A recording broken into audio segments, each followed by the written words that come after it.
అందరికీ నమస్కారం. నేను మీ గంటి ఉష.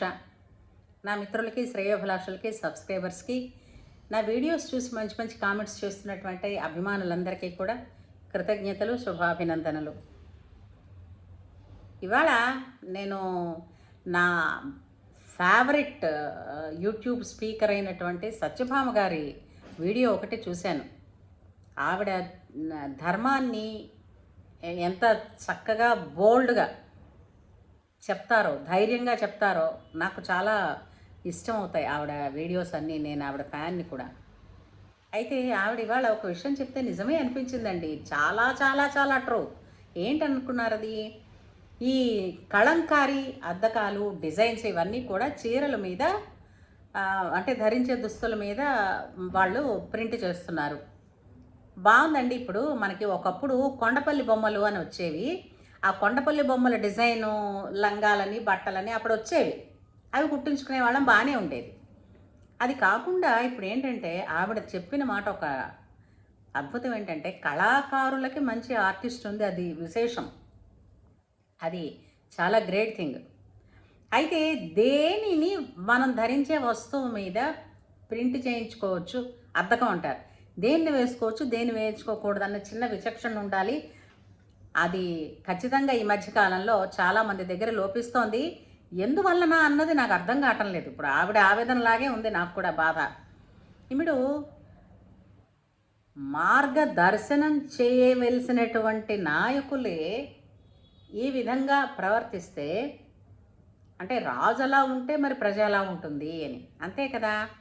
ఇప్పుడు మన సదరు మినిస్టరు లోకేష్ గారి సతీమణి తన చీర మీద, కట్టుకున్న చీర మీద రామాయణాన్ని వాళ్ళు ముద్రించారు అని అంటే అది ఎంత, అంటే ఆ ముద్రించినందుకు, రాసినందుకు, ఆ కళకి, ఆమె తాలూకు స్కిల్స్కి చాలా గ్రేట్ అండి. అది దానికి ఏంటంటే మనం తాకీదు ఇవ్వాల్సిందే. అయితే అది దేని మీద ఉండాలి? మనం ధరించే వస్త్రం మీద కాకూడదు.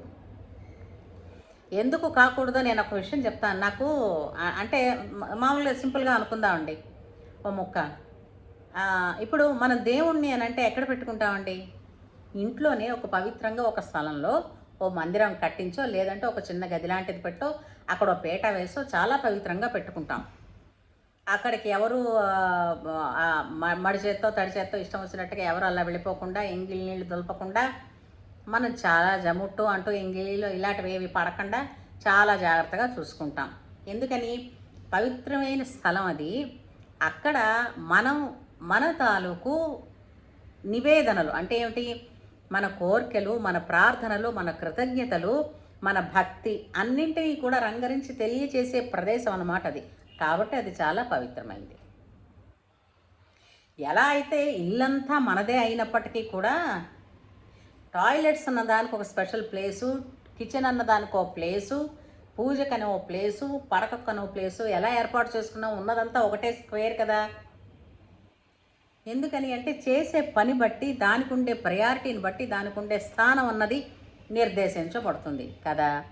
అలాగే కట్టుకున్న వస్త్రం మీద భగవంతుణ్ణి పెట్టుకుంటే, ఇప్పుడు నాకు తెలియగలుగుతానండి, ఆ వస్త్రం ఇప్పుడు కొంగు జారి నేలకి తగలచ్చు, లేదంటే ఆ కొంగుకి ఏదైనా దాని మీద ఏదైనా పడచ్చు, లేదంటే అవసరమైతే నా బొంటి వాళ్ళైతే ముక్కు తుడుచుకుంటారు అనుకోండి.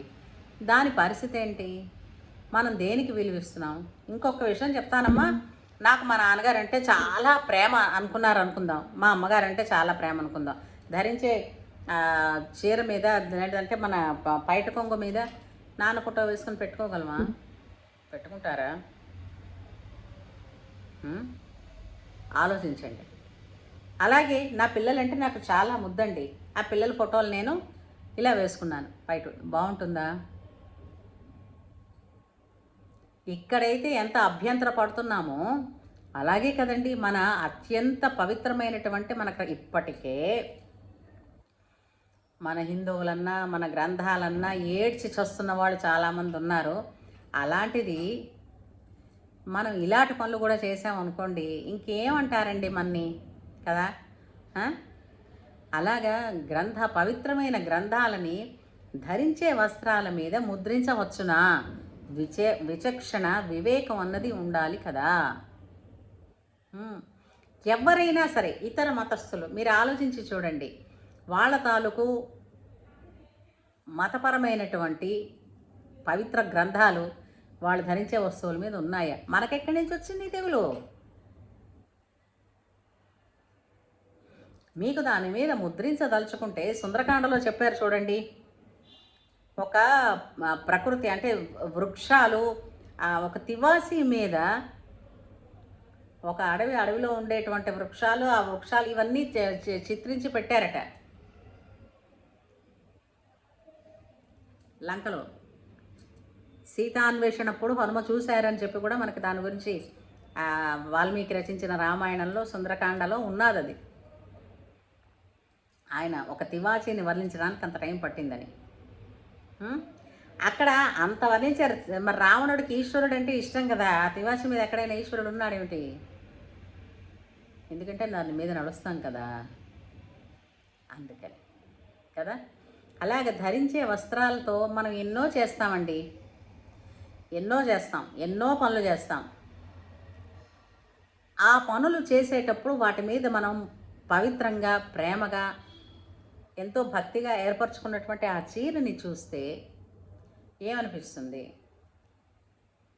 చాలా తప్పు అనిపిస్తుంది.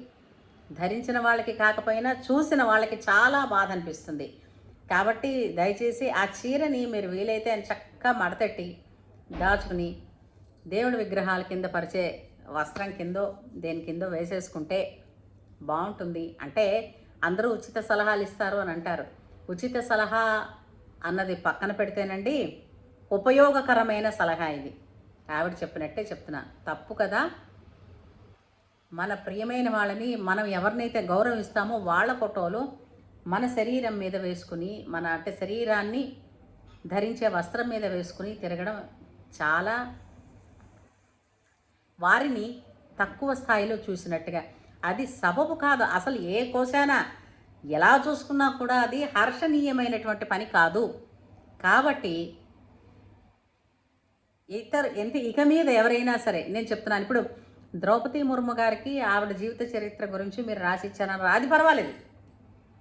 కానీ హిందువులందరూ పవిత్రంగా భావించేటటువంటి రామాయణం, రామలక్ష్మణులు, సీతాదేవి, వీళ్ళు చాలా పవిత్రమైన వాళ్ళండి. ఎక్కడ బొమ్మ వేస్తే అక్కడికి ఒదిగిపోతున్నారు కదా అని దేని మీద పడితే దాని మీద దయచేసి వెయ్యకండి బాబు, చాలా బాధ కలిగిస్తుంది. వారు ఎక్కడ ఉండాలో అక్కడ ఉండాలండి, అంతేనా కాదా?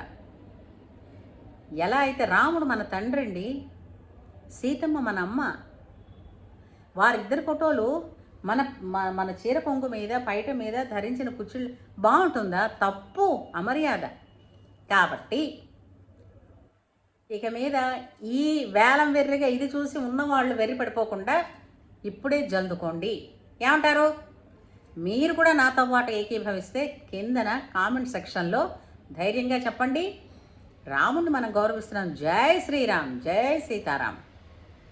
కాబట్టి రాముడు మన గుండెల్లో ఉండాలి, మన ఇంట్లో పూజా మందిరంలో ఉండాలి. అంతే తప్ప మనం ధరించే వస్త్రాల మీదను, కట్టుకునే లుంగీల మీదను, ముక్కు దుడుచుకునే రుమాళ్ళ మీద కాదు. ఏమంటారు? అలా జై శ్రీరామ్ అని ఒక మెసేజ్ పెట్టండి, సరేనా?